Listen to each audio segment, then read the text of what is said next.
Avengers assemble.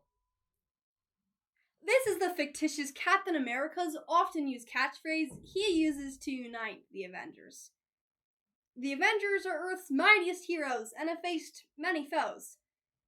In the end, the Avengers always defeat the evil that besets them, whether they be from space, created by one of the Avengers, or other Avengers. They always come out on top. And how is this?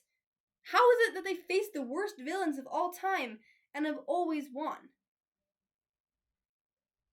It is because they fight together. They heed Captain America's advice and assemble. Their assembly is pivotal to their success. Yes, the individual superhero is strong, but in the end, they always band together with friends or family to defeat the ultimate evil. Not only does the power of assembly apply to a fabricated universe of superheroes, but to our reality. In the United States of America, we are granted the freedom to assemble. But why? Why is it imperative that this freedom was granted to us?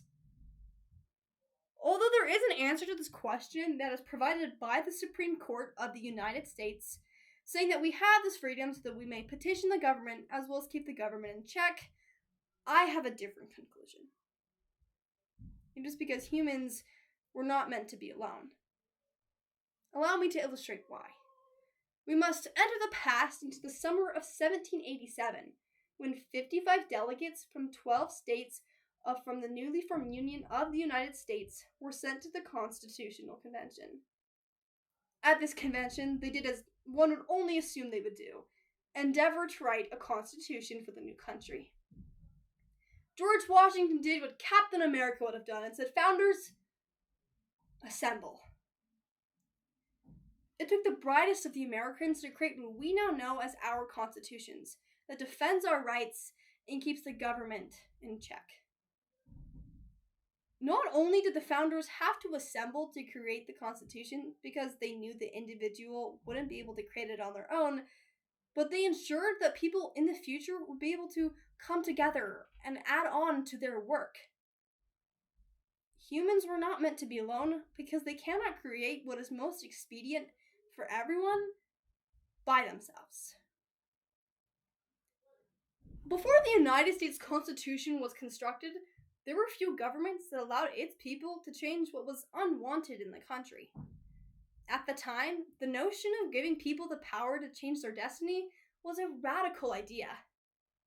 Yet, with the advent of this groundbreaking document, a new era dawned. When people gather together in unity, they have the power to challenge laws, policies, and leaders that are undesirable. The freedom to petition the government is not just to voice complaints. It's the power and right to change a society. History has shown time and time again that when people come together, they can do incredible things. From civil rights movements to revolutions, the collective will of the people has the power to reshape entire nations and the world itself. It is a testament to the enduring truth that when people gather together under a common cause, they become a force to be reckoned with, a force that cannot be ignored or silenced. Humans come together because our rights would mean nothing without assembly. Why speak when there's no one to listen? Why join a religion if there's no one to worship with? Why petition the government if there's no one to render aid? Yes, the freedoms granted to us in the First Amendment are super important, but they would mean nothing without people being together. While the individual in person may be valued as an entity, when we become together, we become a united force. We, as humans, are endowed with not only the freedom to assemble, but the fundamental right to do as such. This right grants us the power to pool together our knowledge, talents, and resources and strive together under a common goal. It is in these times that we witness the true potential of humanity. So America, assemble. Thank you.